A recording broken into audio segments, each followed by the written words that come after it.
Bonjour et merci d'être présent pour ma présentation sur comment monitorer son application Node.js dans un conteneur. Alors, qui suis-je? Comme l'a prédit Olivier, je suis Paul-Guillaume Desjardins, je suis développeur back et front chez Xebia depuis 3 ans. Ça fait à peu près 10 ans que je travaille dans le milieu du développement. Et donc, je suis ici aujourd'hui pour vous parler de monitoring. Alors, on va parler, comme je disais, de monitoring, de code un peu quand même, puisque j'ai choisi l'exemple de Node.js pour présenter comment on monitore une application. Ça aurait pu être autre chose, du Java, du Kotlin, du Scala, du Go. Et donc, je spoil un peu, mais je vais parler donc de Prometheus, qui est un outil qui nous sert à monitorer. Et à la fin, il y aura une petite démonstration du monitoring. Alors, pour commencer, qu'est-ce que le monitoring? Pour ceux qui étaient ce matin dans le grand amphi où il y a Alexis Chotard qui a un peu parlé, il a justement parlé de deux notions qui est de monitoring, qui est la supervision et les métriques business. Du coup, la supervision, ça va être orienté opérationnel. On va vouloir savoir qu'est-ce qui se passe sur une machine, dans un conteneur. Du coup, l'accès, les I/O, le disque, la mémoire, le CPU. Et ensuite, on a ce qu'on appelle la métrologie, qui va être plus orientée business. Du coup, pour ça, c'est bien séparé en deux. On a, comme je disais, la métrologie qui nous permet d'avoir un historique des informations du métier. On va pouvoir voir combien on a d'utilisateurs par jour sur notre application, combien peut-être un utilisateur a mis dans son panier d'items, quel est le nombre de requêtes moyennes. On peut avoir énormément d'informations. Pour ça, vu qu'on est sur un écosystème orienté à conteneur pour cette présentation, on se base sur 3 outils. Le premier qui est Prometheus, qui est un serveur de monitoring et qui va nous permettre donc d'aller chercher les données. Ensuite, on a le problème, c'est que lui, il ne sait pas sur quoi on va tourner. Donc, on aura CAdvisor, qui est un outil de Google, qui lui permet d'avoir les infos du conteneur. Dedans, il va nous remonter des infos comme combien le conteneur prend de mémoire, qu'est-ce qu'il accède sur le disque, des choses comme ça. Et ensuite, c'est bien d'avoir des infos brutes, mais il faut pouvoir les visualiser de manière un peu plus jolie et humainement lisible. Donc pour ça, on va s'appuyer sur Grafana, qui est un outil qui permet de réaliser des dashboards graphiques ou valeurs qui, du coup, qui peuvent être orientés soit business, soit opérationnel. Alors, Prometheus, il a une façon de faire qui est un peu différente de ce qu'on peut voir chez d'autres solutions. C'est déjà, il peut se monitorer lui-même. Donc, il peut s'auto-interroger pour savoir son état, qu'est-ce qu'il accède au disque, comment ça se passe. Il embarque sa propre base de données et il va aller, on peut le voir sur la partie gauche, chercher les métriques de toutes les applications auxquelles on va avoir accès. Souvent, les solutions de monitoring, c'est des agents qui sont sur la machine hôte ou dans le conteneur qui vont envoyer les informations au serveur de monitoring. Là, c'est l'inverse. Donc, c'est un gros avantage qui est que si jamais notre serveur de monitoring tombe, on ne perd pas du tout de métriques ou d'informations sur notre monitoring. Il peut aussi se connecter à ce qu'on appelle une push gateway, puisqu'on voit de plus en plus d'applications qui sont serverless. Par exemple, sur AWS, on va utiliser une lambda, elle va vivre, elle va loguer, on va vouloir peut-être monitorer qu'est-ce qu'elle a fait, sauf qu'elle a une durée de vie qui est limitée, et au bout d'un moment, elle ne sera plus là, et peut-être qu'entre-temps, notre serveur Prometheus n'aura pas eu le temps d'aller chercher la donnée. En fait, la lambda va envoyer la donnée à la push gateway qui va la stocker le temps que Prometheus vient la chercher. Prometheus est une solution qui vient de la fondation Cloud Native, et du coup qui est très orientée container et tout cet écosystème. Du coup, il peut se connecter à des services Kubernetes pour faire tout ce qui est service discovery. Chose qui est pratique parce que comme ça, on n'a pas besoin de redonner toute sa configuration à chaque fois. On a déployé un nouveau conteneur, pas besoin d'aller lui faire, il va automatiquement le savoir, être au courant. Sur la partie droite, on peut voir qu'il il peut interagir aussi avec d'autres systèmes. Par exemple, l'alerting. Un opérationnel veut peut-être être au courant que le conteneur est en train de grossir en mémoire ou il est en train de bloquer toutes les IO sur le disque, des choses comme ça. Donc, il peut en fait envoyer des informations à une solution d'alert management. Il y en a une Prometheus, enfin la société Prometheus en fournit un aussi à côté, mais il peut se connecter à d'autres et ensuite on peut recevoir des emails, des notifications Slack ou des SMS. Et pour terminer, Prometheus fournit une API et un système de requêtage, ce qui permet, si on veut l'interroger on veut soi-même l'interroger via une API, c'est faisable. Et surtout, grâce à son système de requêtage, on peut y connecter, comme je disais juste avant, un Grafana qui va nous permettre d'aller chercher combien il y a eu d'utilisateurs créés dans les 5 dernières minutes. Donc ça nous permet d'afficher ensuite sous le format de dashboard. Donc qu'est-ce que j'ai fait pour réaliser la démonstration que je vais vous présenter après? Déjà, un serveur Node.js.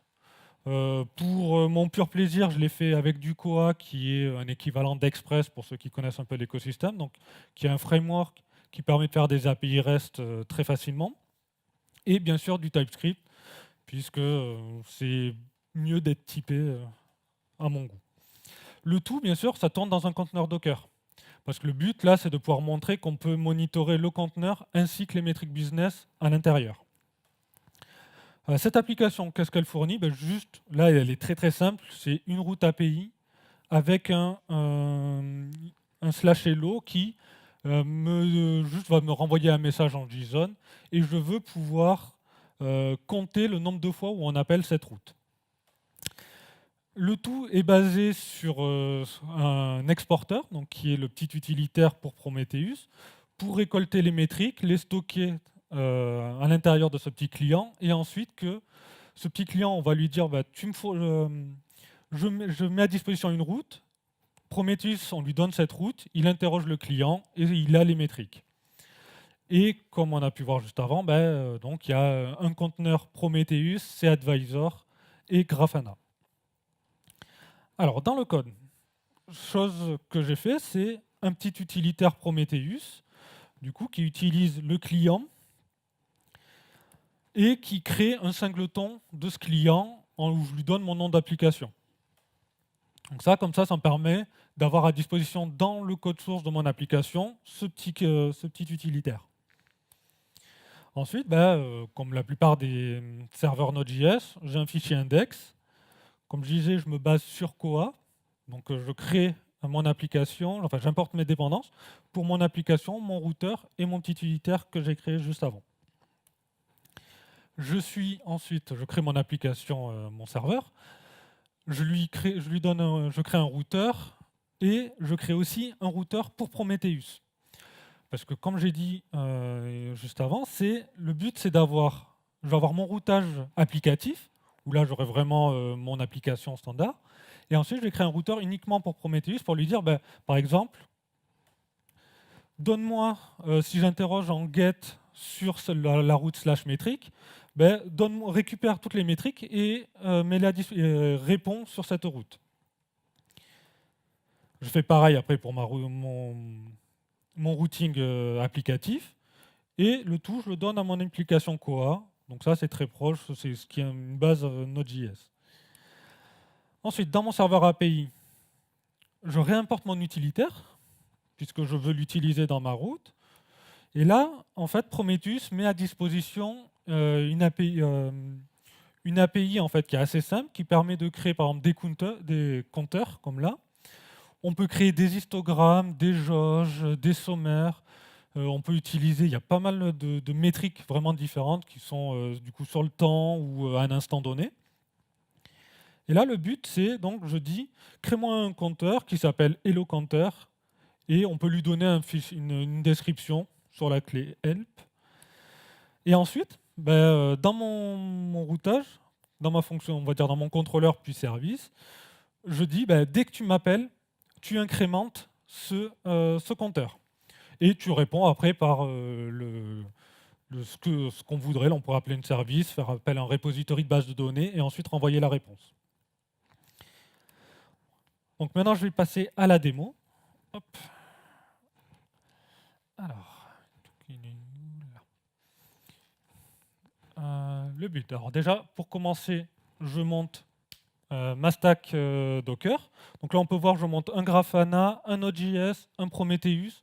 Il y a un Redis qui tourne parce qu'on peut aussi le monitorer et le cAdvisor principalement. Hop. Derrière, c'est pas du bon côté.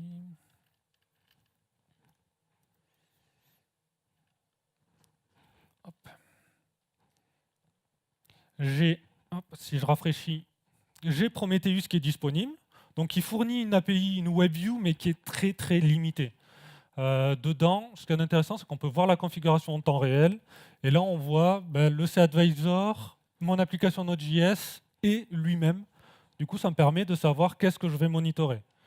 Dessus, il fournit quelques infos aussi sur qu'est-ce qui est up, qu'est-ce qui n'est pas up, mais c'est très limité. Donc c'est pour ça qu'on rajoute Grafana par-dessus. À côté de ça, j'ai mon cAdvisor qui tourne, qui lui aussi fournit une application web, mais pareil, qui n'est pas très user-friendly. Du coup, je peux voir mes containers, on les voit tous tourner.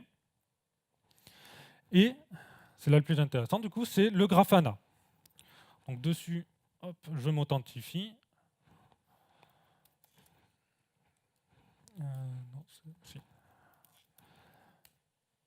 Vu que c'est la première fois, il me redemande de changer mon mot de passe. Là, le but, c'était de montrer from scratch comment ça se passe. Hop. Donc le but, dès qu'on arrive, il me dit t'as pas encore de data source de connecter. Du coup, j'en crée une. Je lui dis, ça s'appelle Prometheus. Hop. Ce qu'il y a de bien, c'est qu'il a du coup un choix assez fourni de type de base de données. Et là, je lui dis, je veux créer une data source de type Prometheus. Dessus, hop. Je lui donne mon adresse. OK. Et je laisse tout par défaut. Je teste. C'est bon. Après, il me dit, là, maintenant, ta page dashboard. Donc, soit j'en crée un manuellement. Là, vu que j'ai pas énormément de temps, je vais en importer un. Hop, je lui donne ma configuration du dashboard. Je lui donne ma data source. Et hop, on a directement notre dashboard où on voit, j'avais créé déjà le dashboard avant, où on a un hello counter, j'ai la valeur numérique, j'ai le graphe, je monitore aussi l'event loop de Node.js et j'ai des informations aussi sur mon application Node.js. Bon, là, c'est assez simple, donc ça, ce serait, on va dire, on pourrait l'orienter pour le métier, mais on peut aussi... Alors, je vais aller... Grafana propose énormément de dashboards. Du coup, là, j'en prends un qui est vraiment orienté conteneur. Et je lui dis, crée-moi un nouveau dashboard. Je te donne l'ID et tu me le charges. Pareil, je lui donne ma data source. Et hop, j'ai directement mon dashboard avec les premières métriques de mon conteneur qui sont monitorées. On voit bien les différents conteneurs que j'ai démarrés juste avant. Si je clique dessus, je peux avoir la métrique que de mon conteneur. Du coup, c'est plutôt sympa pour ça. Maintenant, si je reviens à mon petit celui-là, le but maintenant, ce que je vais faire, c'est j'ai créé à côté de ça un script Gatling qui, quand je le démarre, va faire des appels sur ma route HTTP. Bon, bien sûr, ce cas-là, c'est un peu long. Donc, il faut le temps qu'il démarre. Et le but, c'est... voilà, j'ai bien le refresh activé et on devrait, d'ici peu de temps... il démarre. On devrait commencer à voir les compteurs augmenter. Voilà, on voit maintenant, il y a eu 11 appels. On voit le compteur monter. Et on peut voir aussi que sur le deuxième dashboard, on a le Node.js qui commence à être utilisé. On voit vraiment l'utilisation en temps réel de nos conteneurs. Hop, voilà pour ça. Et pour terminer,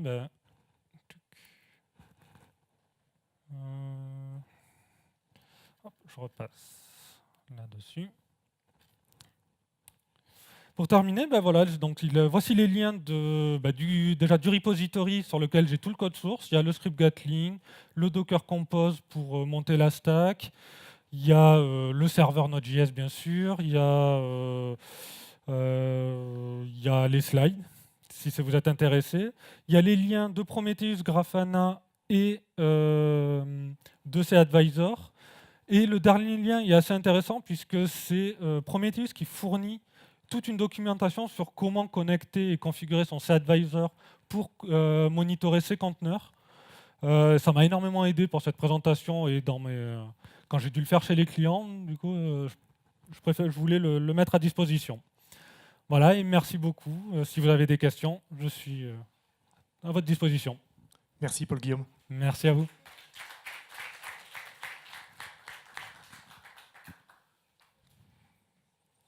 Oui, je te passe le micro. Petite question concernant Prometheus. Ouais. Tu as parlé de Prometheus, mais tu n'as pas expliqué s'il était on-premise ou si tu l'avais installé. Comment ça fonctionne ? Là, il est on-premise puisque j'ai monté le conteneur, comme je le montais dans les logs qu'on voyait. Ici, on voyait bien, je l'avais montré, le Xebicon Prometheus. Okay. C'est au choix. Du coup, par défaut, il te dit c'est à toi de le mettre puisque ils n'ont pas de solution SaaS. Ils fournissent juste la solution en fait. D'accord, merci. Je t'en prie. Bonjour. Bonjour. Par rapport à une solution style Kubernetes, donc Oui. on est dans quelque chose qui est beaucoup plus orienté au développement. Alors, oui et non, puisque Prometheus, par exemple, est arrivé dans la Cloud Native Foundation avant Kubernetes. Il peut se connecter d'ailleurs à Kubernetes via les services Discovery, service Mesh, qui est du coup une présentation en cours, pour justement découvrir et faire le monitoring de Kubernetes et des pods que Kubernetes héberge en fait tourner. Après, dessus, on peut monitorer de la production, bien sûr, avec. On peut aller à monitorer, donc, comme je disais au début, de l'Ops comme du métier. C'est son gros avantage, en fait, il n'est pas orienté l'une ou l'autre catégorie, en fait. C'est quoi l'impact sur la perf des applications ? Alors, l'impact sur les perfs est très minimal, justement. Chez mon dernier client, pour l'avoir mis en place, j'ai mesuré justement cet impact de perf. Sur une route, ça m'a rajouté en médian 1 milliseconde sur chaque route API. C'était pour moi très acceptable pour avoir du monitoring métier et aussi opérationnel en fait. Après, l'avantage c'est que vu que l'agent ne fait que récolter et n'envoie rien, en fait ça ne coûte quasiment rien. C'est Prometheus qui vient interroger cette route et c'est beaucoup plus... on peut là où d'ailleurs c'est configurable, on peut lui dire interroge-le toutes les 5 minutes. Là, dans mon cas, je lui ai dit toutes les 10 secondes, tu fais un appel. Mais si on voit que ça a un trop gros impact, on peut lui dire tu le fais que toutes les 5 minutes, 10 minutes.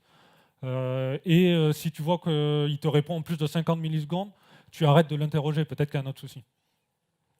D'où le fait qu'on peut faire de l'alerting là-dessus aussi. Une dernière question peut-être ? Oui.